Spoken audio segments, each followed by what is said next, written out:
Pria itu dengan tenang mengendalikan situasi, menunjuk senjata secara stabil ke setiap orang di dalam rumah. Namun ia tahu bahwa kontrak yang pernah dibuat dengannya sendiri 2 tahun lalu telah berakhir. Ia bukan lagi tuan rumah di sini, melainkan alat untuk menuai jiwa-jiwa. Keluarganya yang sebelumnya ia bersumpah akan lindungi, kini menjadi korban akhir dari pengorbanan ini. 2 tahun lalu, demi tujuan tertentu, ia telah menjalin perjanjian dengan kekuatan gelap. Ia mengira bisa lolos, tetapi bekas kontrak itu sudah terukir jelas di dalam jiwa-jiwanya. Ia tak mungkin bisa kabur. Roh jahat memberinya waktu selama 2 tahun, serta perintah yang tak terbantahkan. Pada tanggal tertentu, ia harus menyerahkan segalanya. Sekarang, masa itu telah tiba. Pria itu kembali ke rumah yang familiar ini. Selama 2 minggu terakhir, ia seperti hantu yang mengacaukan ketertiban di dalam rumah. Ia sedang mempersiapkan sebuah upacara menyambut sang tuan baru. Dan saat ini, akhirnya ia muncul. Ia mengumumkan bahwa pemilik lama rumah ini harus pergi. Bukan karena mengusir, melainkan karena menghukum. Menurut kontrak, jiwa mereka akan dimakan. Dan tempat ini akan menjadi sarang baru bagi roh-roh jahat. Akhirnya, pandangannya tertuju pada wanita bernama Davi. Dia sepertinya adalah kunci utama dari seluruh upacara tersebut.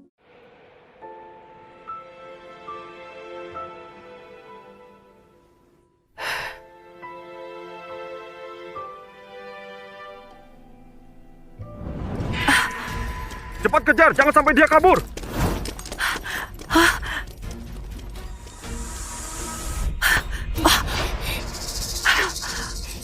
Nak, kamu kenapa? Tolong aku, ada yang mau membunuhku. Selamatkan aku. Tenang, aku di sini. Aku tidak akan biarkan terjadi sesuatu padamu. Ayo, sembunyilah. Ayo. Ayo.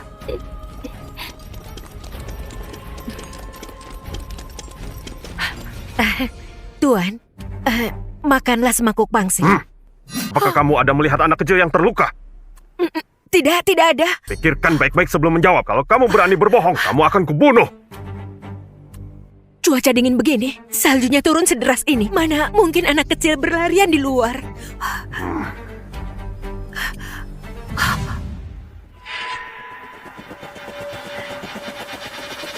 Tuan, minum kuah pangsit dulu.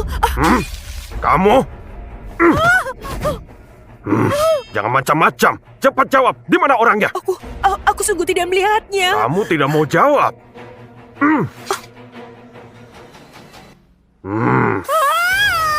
Mau bilang tidak? Cepat jawab. Sepertinya mereka lari ke arah sana. Cepat kejar.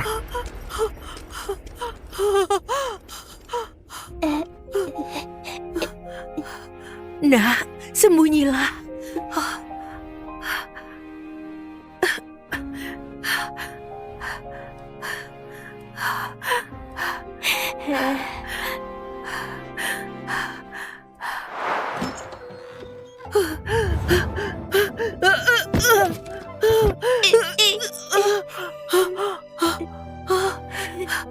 Nak, kamu tidak apa? Iya, karena menolongku, wajahmu. Aku tidak apa. Aku hanya seorang janda. Suamiku sudah gugur di medan perang. Sekarang, aku sedang mengandung anaknya. Kelak aku tidak akan menikah lagi. Wajah di luka tidak apa-apa. Kamu jangan merasa bersalah.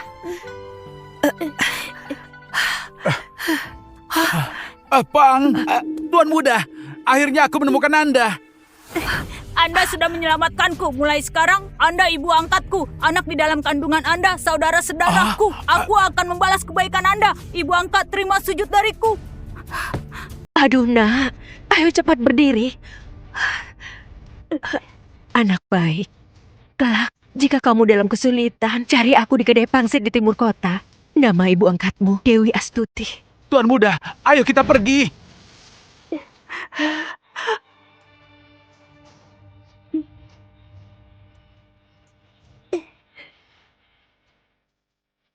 Kamu harus baik-baik. Ibu angkat tidak berharap balas budimu, hanya berharap kamu tumbuh dengan sehat.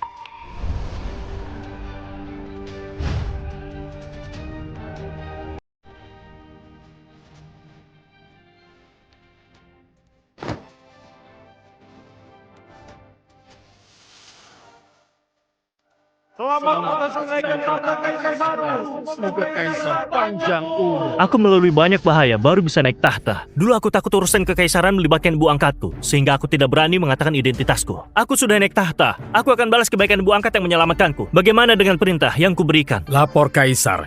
Sesuai dengan titah Anda, putra dari Nyonya Dewi sudah diangkat jadi sarjanawan negeri ini. Selain itu, ada sebuah kabar bahagia. Suami Nyonya Dewi, Rizal, belum mati. Sudah diperintahkan untuk diantar ke Ibu Raya. Bagus sekali. 2 kabar baik. Kalau ibu angkat tahu tentang ini, dia pasti senang. Kasim Yudi, segera siapkan hadiah. Aku mau pergi langsung, mengucapkan selamat padanya.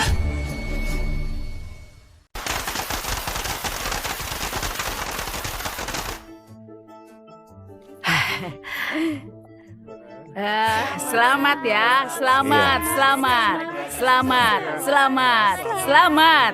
Nyonya Dewi beruntung sekali. Fajar lulus jadi sarjanawan. Mulai sekarang kamu ibunda sarjanawan. Aku dengar suaminya gugur di medan perang 20 tahun yang lalu. Nyonya Dewi seorang diri menjual pangsit, membesarkan putranya bahkan sampai jadi sarjanawan. Hidupnya tidak mudah. Benar sekali. Selamat.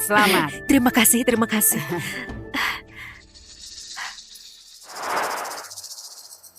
Dewi, kamu simpanlah ikatan rambut kita ini. Tunggu aku pulang membawa kemenangan. Aku akan menikahimu, memberimu dan putra kita hidup sejahtera selamanya. Rizal, berperanglah dengan tenang. Aku akan jaga rumah kita.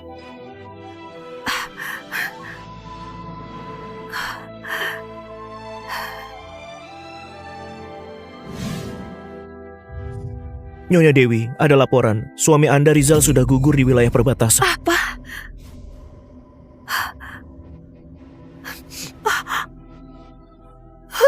Rizal!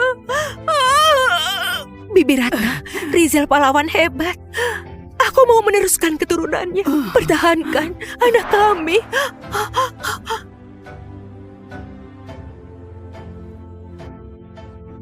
Ibu, cepat makan. Kalau tidak makan nanti dingin. Ibu tidak lapar. Fajar makan saja. Cepat makan. Iya. Suamiku, aku sudah penuhi keinginanmu. Aku bisa besarkan anak kita menjadi anak sukses. Hei, yang duduk di dalam tandu itu Tuan Sarjanawan ya? Mana mungkin? Biasanya Tuan Sarjanawan selalu naik kuda. Kenapa malah naik kereta kuda?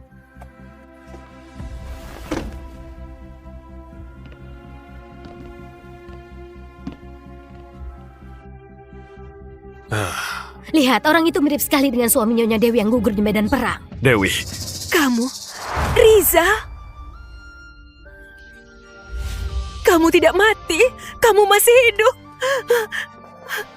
Kamu tahu tidak, dulu waktu aku dapat kabar kamu gugur, aku berpikir kalau Fajar sudah besar, aku akan menyusulmu.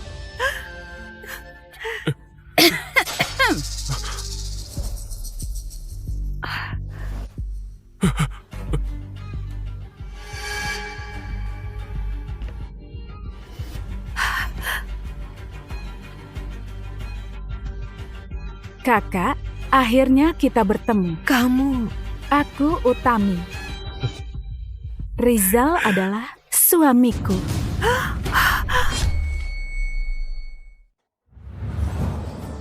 Selama di wilayah perbatasan, aku dan Tuan Rizal selalu hidup bersama. Kami bagaikan lem yang tidak bisa dipisahkan.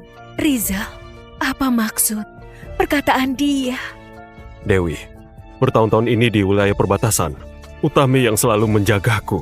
Kepulanganku kali ini karena Fajar berhasil jadi sarjanawan. Yang kedua, aku ingin menikahi Utami, memberinya sebuah status. Kita sudah berpisah selama 20 tahun. Hari ini kamu baru pulang, malah mau menikahi orang lain jadikan istri dan memberinya status. Lantas, aku ini apa? Dewi, kamu memang selalu baik. Paling pengertian, kamu mengalah menjadi selir. Rizal, kamu bilang apa? Aku sudah 20 tahun mengurusi keluarga Pradipta, menjanda selama 20 tahun. Hari ini akhirnya anakku bisa menjadi sarjanawan. Tapi kamu malah membawa wanita lain pulang, memaksaku menjadi selir. Nyonya Dewi menjanda selama 20 tahun. Ternyata suaminya belum mati. Bukankah ini keterlaluan? Kakak, tolong jangan salah paham dengan Tuan Rizal. Ini salahku. Kalau aku tahu kakak tidak bisa menerimaku, setelah mengantar Tuan Rizal pulang, harusnya aku lompat ke sungai. Setidaknya, nama baikku tetap terjaga setelah aku mati. Kalau begitu kamu pergilah. Dewi, kenapa kamu main kasar? Kakak, kenapa kamu mendorongku? Aku tidak bermaksud. Dasar perempuan jahat. Untung dulu aku pura-pura mati. Kalau tidak, entah bagaimana kamu akan menyiksa Utami. Apa katamu? Dulu kamu pura-pura mati. Kenapa kalau iya? Hah? Kalau aku tidak pura-pura mati, kamu malah lebih cepat bertemu dengan Utami. Melihat sifat cemburuanmu itu saja, bisa saja kamu membuat keributan. Bagaimana berusaha untuk keluarga Pradipta? Mau bantu aku besarkan putraku? Makanya aku jadi terpaksa. Baiklah, kamu sudah berbohong 20 tahun padaku. Akhirnya tetap aku juga yang salah ya. Baguslah kalau mengerti. Karena kamu sudah berusaha untuk keluarga Pradipta, kamu harus merasa puas. Aku mengangkatmu menjadi selir. Jangan buat keributan, malu dilihat orang. Iya kakak, hari ini jamuan sarjanawan Fajar. Akan banyak pejabat dan orang penting yang datang. Jangan buat keributan. Kalian juga tahu, hari ini jamuan sarjanawan putraku. Tapi kalian tidak memberi muka pada Fajar, menghinaku seperti ini. Selamat ya, selamat. Kamu! Tuan Rizal, kalau kakak keberatan, jangan dipaksakan. Tubuhku sudah lemah, hidupku juga tidak lama lagi. Mungkin aku hanya akan mati dengan penyesalan. Tuan Rizal, jangan sampai hubungan kalian retak karena aku. Dewi, coba kamu lihat ini. Utami begitu pengertian dan berbesar hati. Dia selalu mengalah padamu. Memangnya kenapa kalau kamu berikan posisi ibunda sarjanawan kepadanya? Rizal, Fajar adalah anakku. Atas dasar apa menyuruhku mengalah? Atas dasar aku ayahnya. Dia bermarga Pradipta. Ada darah keluarga Pradipta di tubuhnya. Tapi aku yang melahirkan dia. Aku mengandung dia selama 10 bulan. Susah payah aku melahirkan dia. Aku juga yang membesarkannya sampai jadi sarjanawan. Kalian tunggu saja. Tunggu anakku pulang. Dia tidak akan biarkan kalian menghinaku seperti ini. Kamu ini. Kamu keterlaluan sekali. Dia malah melawanku. Ada Kak Rizal, lihatlah wajahnya. Menakutkan sekali. Dewi, kamu lihatlah wajahmu yang jelek itu. Aku mengingat masa lalu kita, makanya mengangkatmu menjadi selir. Posisi ibunda sarjanawan harus jadi milik Utami. Dengar Rizal, kalian sungguh keterlaluan. Kalau Fajar pulang, dia tidak akan membiarkan kalian. Ibu! Ibu! Fajar, Ibu, ada apa ini sebenarnya? Fajar, ternyata dulu ayahmu pura-pura mati demi perempuan ini, lalu meninggalkan kita berdua. Ibu, hari ini jamuan sarjanawanku. Ibu menunjukkan luka ibu, membuat keributan begini. Bukankah akan jadi bahan tertawaan? Fajar, bukan ibu yang buat keributan. Ayahmu, dia mendengar kamu sudah menjadi sarjanawan, langsung membawa wanita lain pulang dan memaksaku menjadi selir, memberikan posisi istri sah kepada wanita simpanan ini. Perkataan ayah benar. Ibu lihatlah penampilan ibu. Bagaimana mau jadi ibunda sarjanawan? Fajar, kamu bicara apa? Ibu tidak mengerti. Beliau putri pedagang kekaisaran. Jika dia jadi ibuku, dia bisa membantuku di pemerintahan. Demi masa depanku, ibu berikanlah posisi istri sah kepada Bibi Utami. Kamu panggil dia Bibi Utami? Jangan-jangan kamu sudah lama kenal dia. Tentu saja Fajar kenal denganku. Kali ini kami pulang, dialah yang menjemput kami. Fajar, kamu pasti capek belajar. Ini, ibu masakan pangsit untukmu. Makan. Aduh, bawa pergi. Jangan ganggu aku. Fajar, ini ibu sengaja masakan untukmu. Kenapa kamu... Sudahlah. Ibu bisa apa lagi selain masak pangsit? Ibu tidak bisa membantu karirku, hanya jadi bebanku. Andai saja ibuku adalah Bibi Utami. Ayahku juga tidak perlu tinggal di wilayah perbatasan. Fajar, kamu bilangnya Bibi Utami itu siapa? Ada apa dengan ayahmu? Aduh, ibu keluarlah. Aku mau belajar. Oh, baiklah.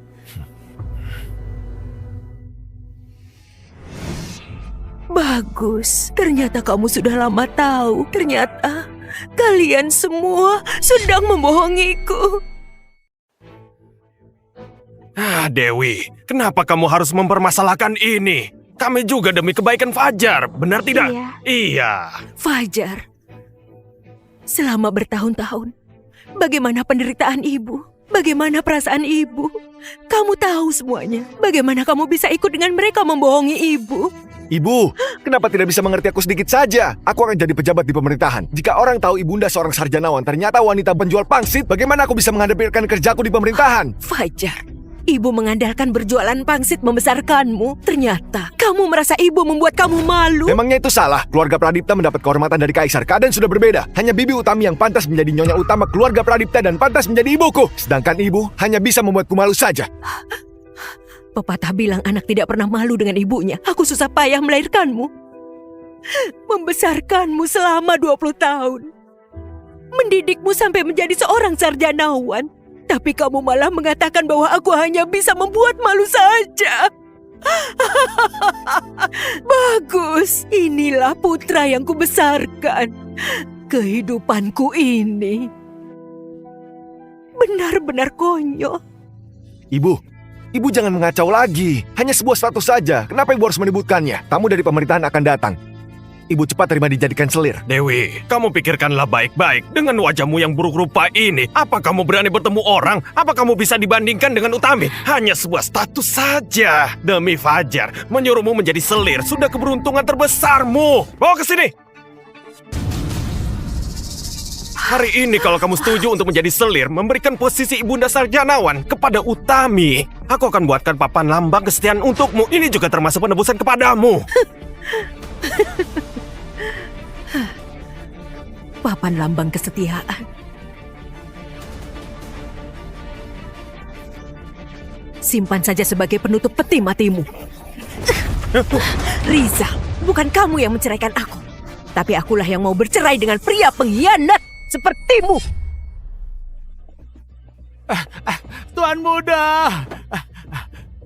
Muda, terjadi sesuatu pada Nyonya Dewi. Katanya Rizal menjadi pengkhianat. Apa? Dia berani begitu pada ibu angkat? Cepat, ke kediaman Pradipta. Baik.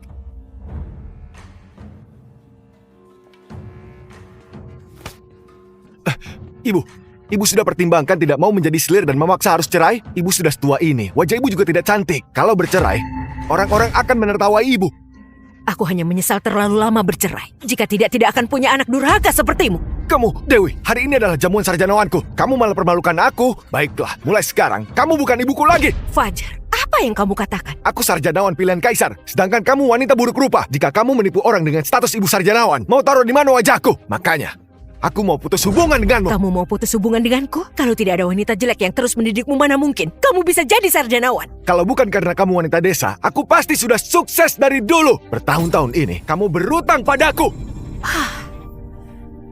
Kalian memang ayah dan anak kandung.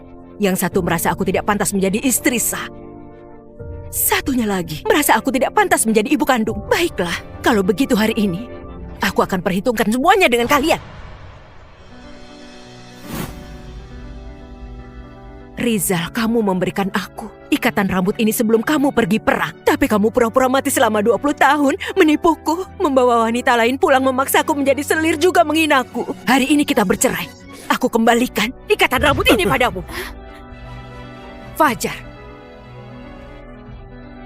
Tusuk konde ini adalah barang yang kamu rusakkan waktu kecil. Selama 20 tahun, aku memakainya setiap hari dengan hati-hati.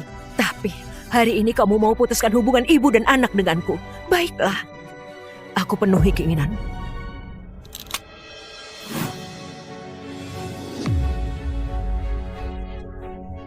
Mulai sekarang, aku tidak menginginkan satupun di antara kalian berdua. Baiklah, kalau begitu, aku juga tidak perlu memikirkanmu lagi. Sekarang, keluarlah dari kediaman Pradipta. Selama 20 tahun ini, aku yang mengurus semua urusan rumah. Yang seharusnya pergi adalah kalian. Aduh, tamu kehormatan dari istana sudah mau sampai. Kita tidak boleh terlambat.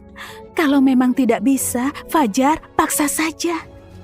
Hei Dewi, aku tidak mau bicara denganmu lagi. Kalau tidak mau pergi, jangan salahkan aku bersikap kejam. Fajar, kamu mau memukulku?